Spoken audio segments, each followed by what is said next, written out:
So I wanted to touch on what a warm-up, a very baseline warm-up would look like to get you prepped for the gym.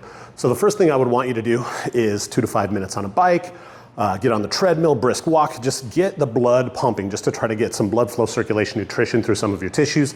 Then we can start the beginnings of some light dynamic stretching. So a good place to start is just the glutes, pulling knee to chest. The thing I look for here is just making sure that we keep that trunk really upright and we're not hunching forward when we're doing that. We're staying up nice and tall. Go knee to chest about 5 to 8 times. Then we can go knee, ankle, and pull to chest.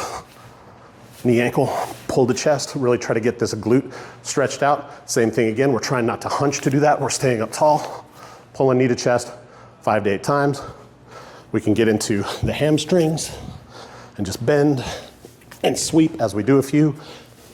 Might be able to scrape that floor and get some of that moving. We can widen the feet out, go inside, outside lunge. As we get deeper, you can start initially with a little support of your hands on knees. As you get stronger, you can really get out wide and stretch some of these muscle groups out. Getting the quad, raising onto toe, extend opposite arm so we can get a little bit of lat involved in that as well. Then we can start working into some rotation of the spine. So what I like is what's called horse stance. Knees slightly bent, engaging your core muscles. We go palm up, palm down here, and I'm rotating. I'm basically bringing this thumb to my shoulder, rotating the trunk as far as I go. And just kind of nice and slow, getting out here as far as you go. So I really don't want to crank this out where I could potentially cause any kind of injury or strain. Back and forth again, 5 to 8 times. Listen to your body. If you need a few more, do a few more. If you're feeling warm, you don't feel like much of a stretch, move on to the next. Then we can get down on the floor and continue to work a little bit of spinal mobility. So what I like to do is just bring basically knee to 90, opposite hand out. Once we get to the end, a nice little tug and a few comfortable breaths just to kind of expand the rib cage. Get to the opposite side. Again, listen to your body. 3, 5, 8 reps, whatever your body's telling you you need.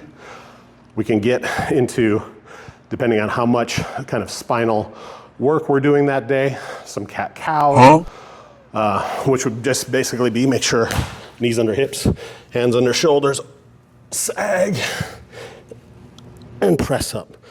Really maximizing your range of motion, all directions. If we got a lot of shoulder work in that day where we're doing bands, dumbbells, barbell, whatever that needs to be, getting some arm circles. Again, always focusing on keeping belly button in, core engaged, tight circles here, get some blood pumping into those shoulders. Here I like higher reps, 15 to 20. Shoulder rotation, warm up the rotator cuff and the deltoids until we start to get a bit of a burn in the shoulders. That to me is gonna hit most major muscle groups for you to be able to kind of crush it in the gym.